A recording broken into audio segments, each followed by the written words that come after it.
Do you want to make your own songs in Logic Pro X, but you're looking for some know-how when it comes to recording vocals? I mean, hey, maybe you got a microphone, you got an audio interface, and when you plug everything in, you just don't know what to click on. And before you know it, you're lost inside the software, just randomly clicking on things, trying to get things to sound good.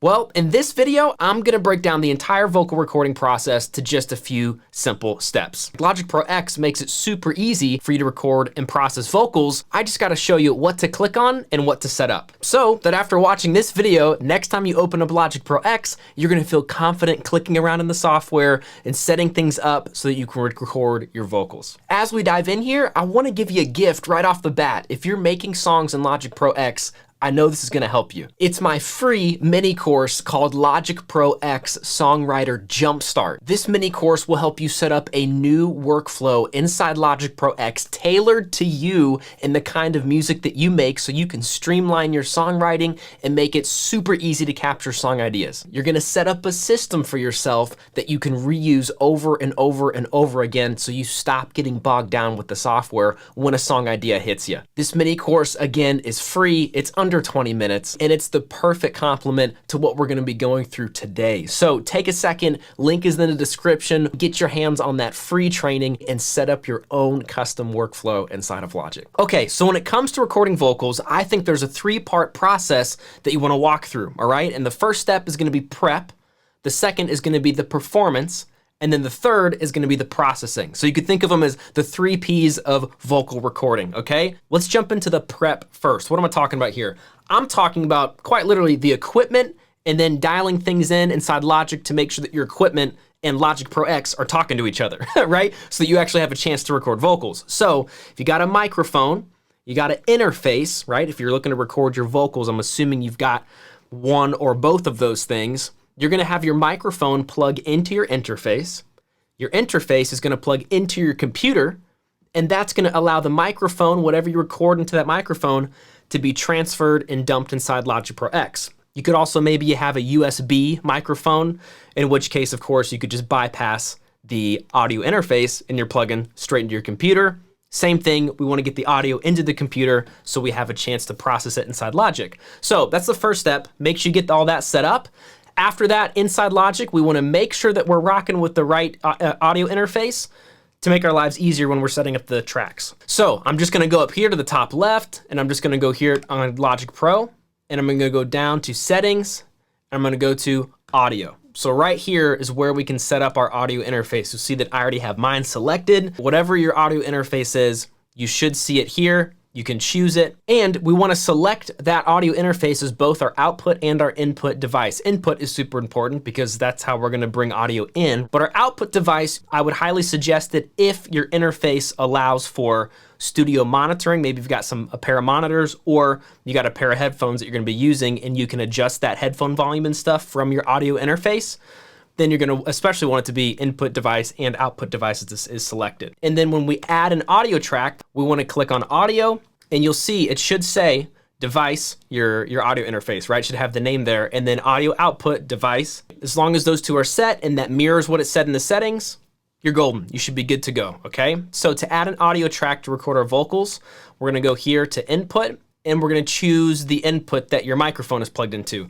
Most home studio audio interfaces, we're gonna be rocking 1 or 2 inputs, so it should be pretty straightforward. Just take a look at your interface. There's usually a number, right? And you're just gonna click on that input, and then you're gonna press create. That'll generate a new audio track. If you already had some vocals that you're recording, right? Follow along in this Logic Pro X series for beginners. Part of the creation process that I demonstrated was coming up with some gibberish melody ideas. This was my gibberish take. You'll notice over here, if I come to the left, it says input 1. That means it's gonna be tracking that microphone. So you wanna make sure that this says input 1. If you needed to change it, right, you would just come down over here. But I can just press Command D as long as this track is highlighted. Boom, and it pops over.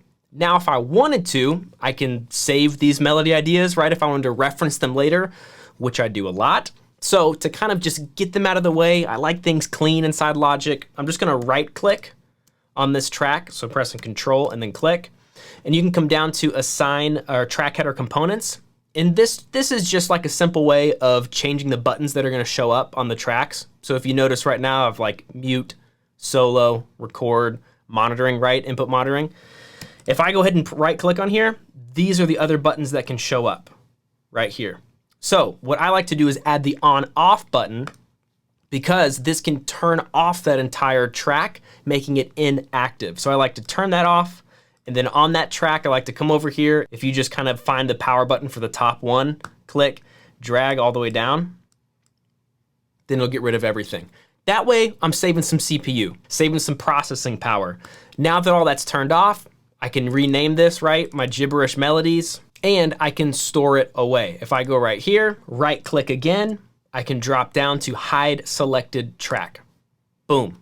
It's gonna make it disappear. And if you ever wanna reference that, if you ever have something you just wanna save for later, you never know if you're gonna use it, come back up here to that H, just click it, it's gonna show what you hid, okay?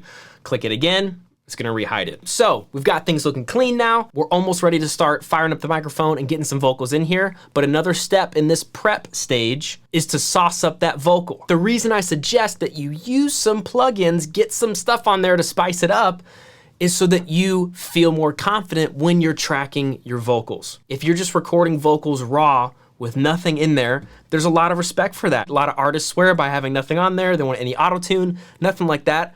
That's cool, mad respect. I used to be like that, and that's what I would do when I would record my vocals. I've kind of transitioned a little bit. I see the value in having some processing and effects on there, even something like auto-tune, to help me feel even more confident when I'm performing my vocals, because that's phase 2. Is the performance, right? A performance makes for a good vocal. So to set that up and help ourselves feel a little more at ease, when we hit that record button, get some effects on there. You don't need to go too crazy. Again, I'm just duplicating the gibberish track, so I already know that I already like the sound. I've already got that on there. So I can go ahead and rename this really quick. Just double click, lead vocal. The final step of the prep phase, we gotta make sure that our levels are at a good spot to allow us to record. So we're gonna do some quick level checks here really fast. And I'm gonna go ahead and hit record, but I'm not planning on keeping any of this, right? This is just practice. We're practicing before the performance. So I'm gonna go back here, hit record. Oh, this ain't really love now. I've been feeling like, hey, this ain't really love now. Okay, so if I come over here to the left, this volume level is gonna show me how hot we are, right? This ain't really love now. Anything green, good to go. Anything yellow, still good to go. It's just kind of warning you you're about to approach red. It's like a stoplight, right? Red is gonna be clipping. That's the zone we don't ever wanna be in. It's cool to be in the green, it's cool to be in the yellow. Most of the time you want it to be green with hints of yellow. Never ever full-blown red, because that's gonna distort your vocals, and that's not what you want for a clean vocal take, unless of course the genre of music that you're making requires clipping vocals. If so, please send it to me. I would thoroughly enjoy listening to that. Ninja hack. This level is deceiving. It's wrong. It sits on a throne of lies.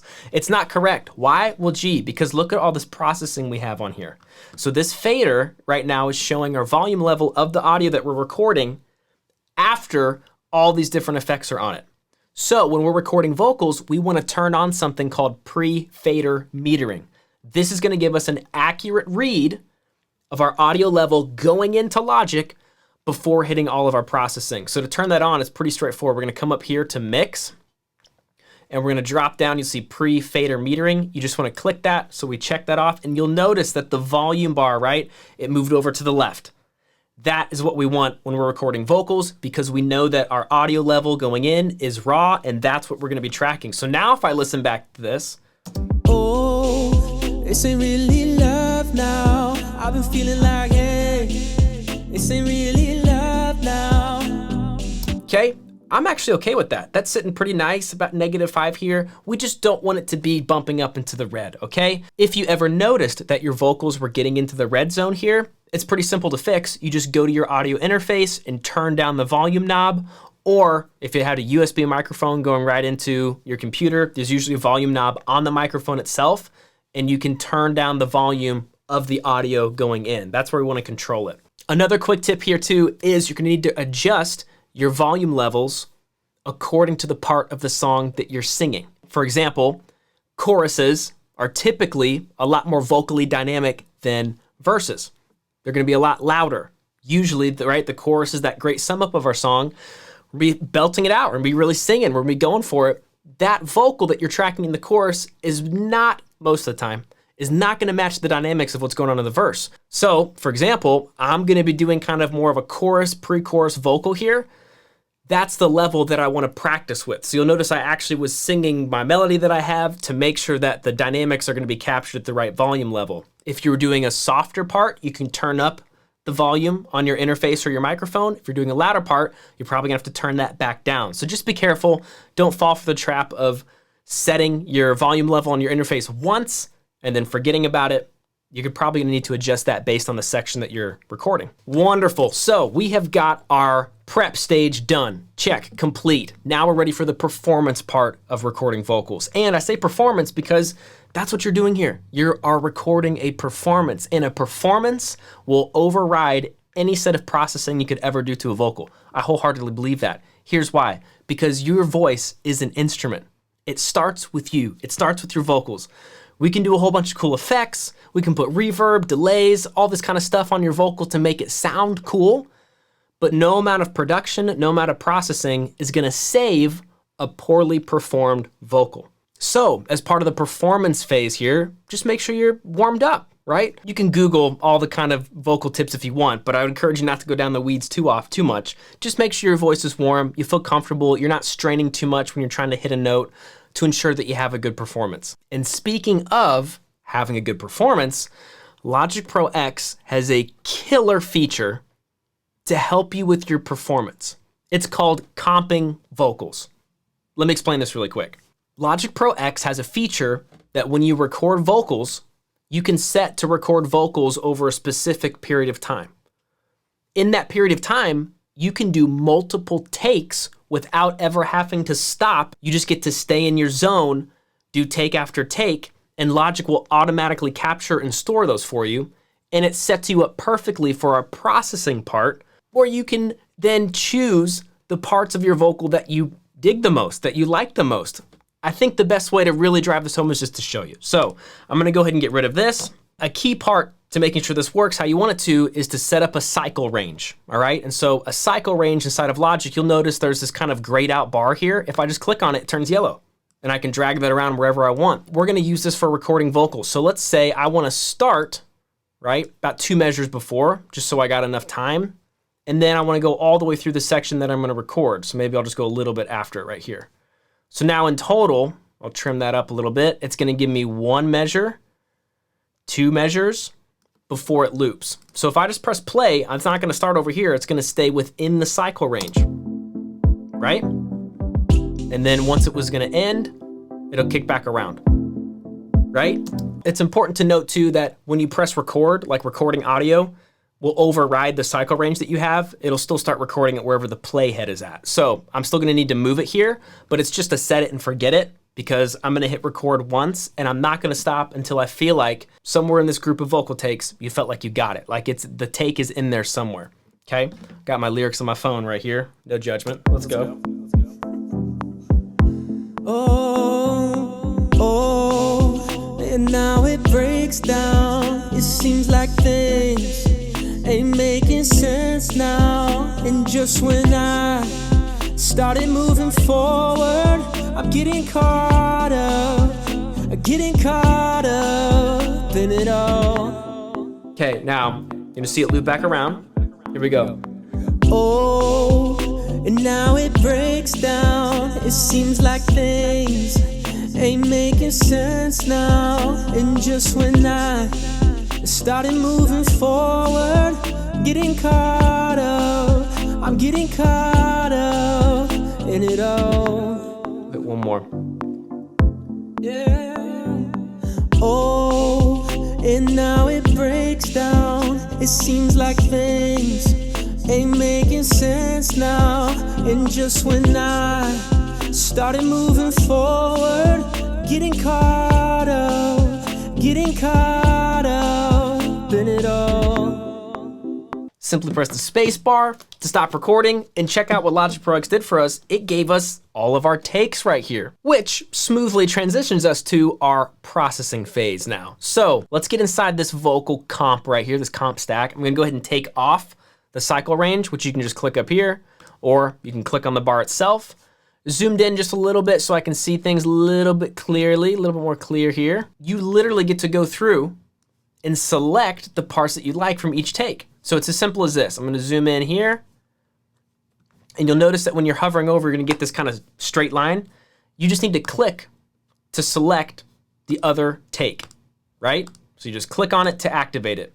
If you like a certain part of a certain take, you just click before that part, drag, and then release. So check it out. Let's say that I like this part right here. Boom, right? Now that is the only part that's gonna be in that section. If I wanted to go through and quickly kind of battle some of these takes back and forth together, as long as that part is selected, if you just go right below it or to the next take and just click, it's gonna move that chunk that you selected. So now I can just go, didn't like that one as much, I can go to the first one.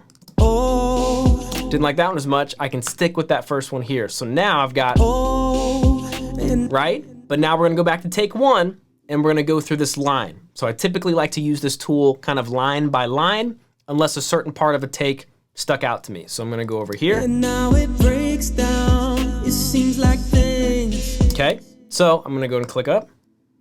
And now it breaks down, it seems like things. Okay, I like that better than the first one. And we're And now it breaks down, it seems like things.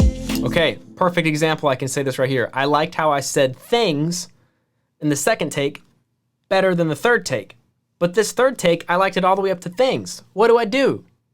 You just select what you'd like. Boom, all day long. And you can work on the transition. Logic crossfades it for you. You don't have to worry about it being poppy or clippy. And now it breaks down, it seems like things. Right? I can change that. Okay, so now let's move on. Next line. Ain't making sense now, and just when I Honestly like that. Let's see, compare. ain't making sense now, and just when I Okay, I didn't like that. ain't making sense now, and just when So I liked this part. ain't making sense now, it I kind of like the now. ain't making sense now, and I wonder, well, let's see what this would sound like. And this is so cool because you can just play around. ain't making sense now, and Woo, I like that, right? That's a better combination. Okay, let's keep moving. now, and just when I Now we're going just when that's what I want. So I'm gonna select that and I can just click through each of these. and just when I Kind of like that. and just when I Oh, okay, so that whole take is a combination of these three, ain't making sense now, and just when I right? Love it. We can move on. Next line. started moving forward, Not bad. Let's go here. started moving forward, Okay. started moving forward, get it? I think I just like that whole take actually. So we're gonna leave that there and we're gonna move on. Started moving forward, getting caught up, getting caught up, Okay. I'm getting caught up, I'm getting Not that one. Here we go. getting caught up, I like that. I'm getting caught up in it all. Getting caught up in it all. I like that in it all on that one. Getting caught up in it all. So what if we did that and then here? I'm getting caught up in it all. Getting caught up. Getting caught up in it all. I like that. It's a hybrid. Okay, so if I zoom back out, right? Now we can see what we did. We Frankensteined our own vocal take. Now I just gotta say really quick, people out there might be freaking out that we're doing this because you're a purist, fellow purist, and you want the vocal take to be perfect the whole way through. You don't have to chop and splice and put together and piece together things whatsoever. It needs to be great all the way through. awesome. If that's how you record vocals, go for it. Don't forsake your artistry. Don't forsake the way you want to do something unless you actually want to change, right? So record your vocals how you want. I think this is a killer way. If you're a beginner, you're just starting to make songs, you're a little nervous about recording your vocals, you don't have to worry about it. You're gonna get better. You're gonna get better over time, just like with anything. The more you do it, the better you're gonna get. The more vocals you record, the more comfortable you're gonna be, the more you're gonna understand the software. It's not gonna take as many takes to get to something that you really like. But if you're at the beginning, don't be afraid of this. There's no shame here. This is still your voice. You're just piecing together the parts that you like. And by the way, hate to break it to you, this is how like most of the top 40 vocals are being done. This is how most of them are happening. Oh, this sounds good here. This sounds good here. Let's put them together. So don't be ashamed of that. Use this tool. Let it help you get better. And now once you've got your take that you like, you simply come up here to the arrow. Okay, so that was just the beginning part. To delete that, right, I'm just gonna go to where I wanna delete, highlight, Command T. It's gonna slice. I can highlight what I want, take it out. And now it breaks down. It seems like things ain't making sense now. And just when I started moving forward, getting caught up in it all. Awesome, right? You've got your vocal take. Now, to take it one step further, if you don't see yourself going back in here, this is quite a bit of information for Logic to store. And if you got a super powerful computer, no big deal. If you got a computer that's a little older or something, just like me, you're gonna wanna compress this to give Logic less to have to work through. So in order to do that, you just click on the A right here to export active comp to new track. Now what this did, it already duplicated your track, so you didn't lose any of your vocals or your effects that you have, and it turned it into a full-on take. So if I just turn that recording vocal off for now, and Logic already did the crossfading for you. Right? It's just a fancy way to kind of blend things together so you don't hear too many pops or clips or anything. It already pieced it together for you. And if you like that, you dug it, you just can say adios, right? Now we've got our verse or chorus or whatever section of your song you're on. You can name it that way. Let's say this was pre-chorus, lead vocal. I can throw that up here, throw it down here, wherever I want, and I can turn it off knowing that I recorded it. I can go back to this take here, and I can move on and record another part. And you simply, friend, all you do is you just repeat this process through all the parts of your song. And you should have multiple sections like this. Give yourself different tracks, name them all appropriately, verse, pre-chorus, chorus. And after you've got all that put together, I'd say that you have something called a demo in place. We're gonna move into production next, which means we're gonna be that much closer to sharing your song with the world. Let's keep rocking.